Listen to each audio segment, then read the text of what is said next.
这都你很多古人都没见过。哦哟，成对的也还啊。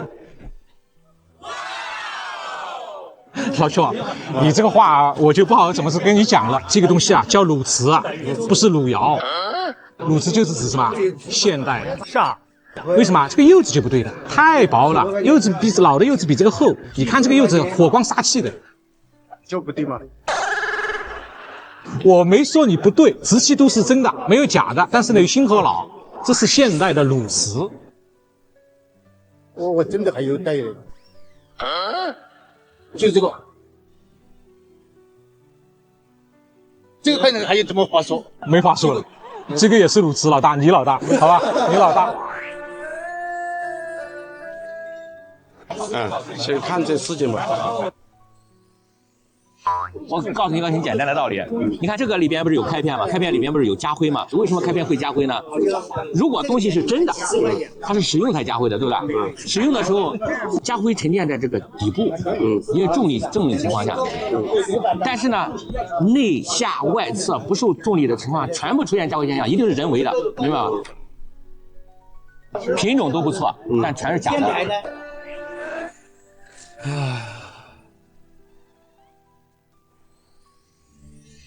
这是满釉炙烧工艺，汝窑的。汝窑的有个最重要的特征，胎薄釉厚。你看这个胎呢，它厚。首先这个特征呢做的比较粗笨，然后呢，汝窑有个工艺特征呢，就是玛瑙入釉，所以你看到的汝窑的开片呢和平常开片不太一样。汝窑的片有纵深片，它除了平面开片之外，它能交叉进去开片，是因为里面加入了玛瑙，玛瑙里边的氧化硅成分，它的含量起到一个稳定剂的作用。这个呢非常明显的，它没有玛瑙入釉。第三点呢，这东西如果是真的，两种，一种是传世的，另外一种出土的。您的这件东西呢，非常明显的看得出来，不具备真品的这种老化痕迹状态特征。不是的，这个原来来的时候我就这么完成，没有用。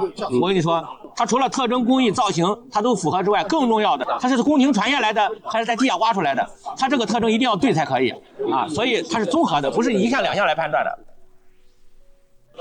再来。龙泉东西很漂亮，虎丁式的，里面还带了有龙纹的啊。但首先呢，这个釉就不对，你看到的老窑的没有完全一模一样的，这个高纯度一模一样的料，一定是现代的化工料，是假的，是个仿的。我太难了。再来。这个也是满釉炙烧工艺的，也是按照汝窑工艺来做的。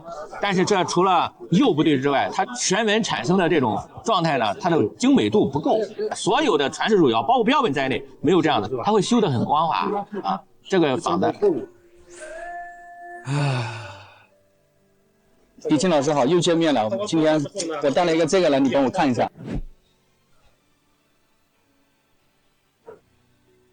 这是那个我奶奶，她当年她就留下来的，对，留下来的。这个银锁啊，很特殊。一般我们看到的银锁呢，就是一个锁的形式，或者呢是一个腰子形式的那种，但你这个比较特殊啊，从远处看呢是一个篮子，然后呢还又是一个荷叶的形状，对吧？然后上面这个人呢也比较特殊啊，这人是谁我一直没搞懂。这个是一个孔子的形象啊，但是呢扎着小揪，手里面有一个很重要的东西，这个是什么？一条鱼吧？其实这个不是鱼啊，这是一个三竹蚕，这是刘海儿，刘海戏金蝉的这么一个题材。所以为什么说这个很特殊呢？就因为它这个题材很少见，既是一个元宝形状的一个荷叶，又是呢刘海戏金蝉，所以呢这个招财的寓意呢也是十足的。另外，您这上面还有长命富贵，也是代表着这个小银锁原本是给小孩们来戴。那你这个最重要的一个点啊，看到这个是一个，那字看不清楚啊，这个是一个商号款，这商号款呢写的是德胜荣，这个德胜荣很特别啊，为什么呢？因为这个是我们山西地区的一个老商号，这个从那边生产，然后呢传到你们这边，也就当时呢说明什么呢？这个万里茶道相互的一个商贸互通是非常广，而且我要看这个小书罐呢，一般的都会是缺失了，或者呢是后配的，你的这个呢是原配的。那下面的这些小物件呢也是有很重要的一个寓意的，我们可以挨个来识别一下。这个呢是一个柿子，代表什么呢？事事如意呗，事事如意。然后呢，这是一个小寿桃，桃子的话长寿，对，代表长寿。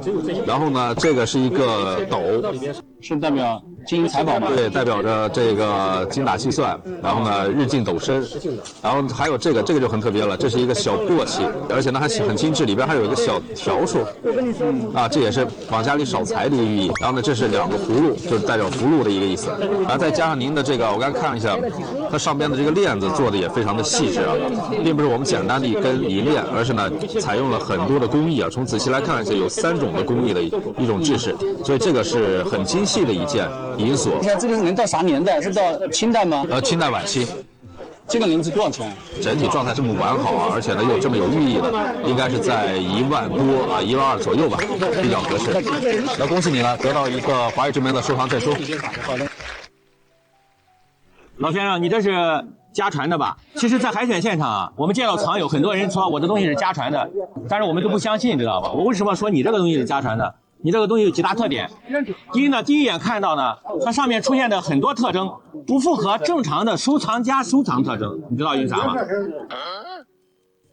正常的收藏家收藏特征呢，凡是有瑕疵的地方，它都会经过优化、修理、清洗，您的这个原汁原味的保存了它的原始状态。这应该是一对的，另外一只呢？我不知道，传下来就一只是吧？那么这个器型叫什么器型呢？叫从氏瓶，它是一个内径是圆的，外面是方的，上面是圆的，下面是方的，代表天圆地方。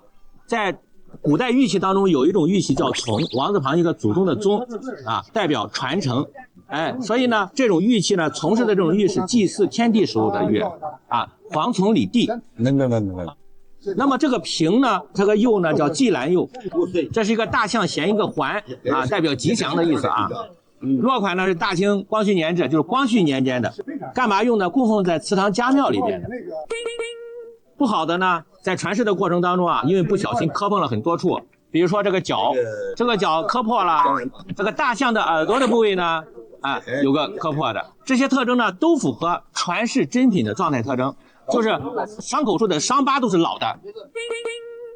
所以东西是真的开门的季兰釉的清代光绪年间的官窑做器。小朋友，你你爷爷吧？你今年几岁了？7岁了。你对他有印象没？你小时候见过这个没？看到过，但是没怎么在意，没怎么留意是吧？从今天开始起要注意了啊！你爸爸拿来要告诉你，这东西是老的，要传下来，他祖宗传给他的，接下来要传给你，你要传给他，要世世代代传承下去。这就是中国传统文化的核心啊！把传统的好东西传下去，也是收藏的核心，是不是？好的。想不想知道它值多少钱？想。单只的完整的价值在10几万块钱啊！您的这只呢稍微有磕碰。但是呢，还好的是相对完整啊。目前的市场参考价差不多5、6万块钱。虽然现在行情不好啊，但是你这个东西意义非凡，是因为你祖上传下来的。小朋友，记着要把它传下去，给一个传家证明，鉴定证书，就证明这是真的，你家里传下来的。你给你孙子的时候，把这个也给他啊，好不好？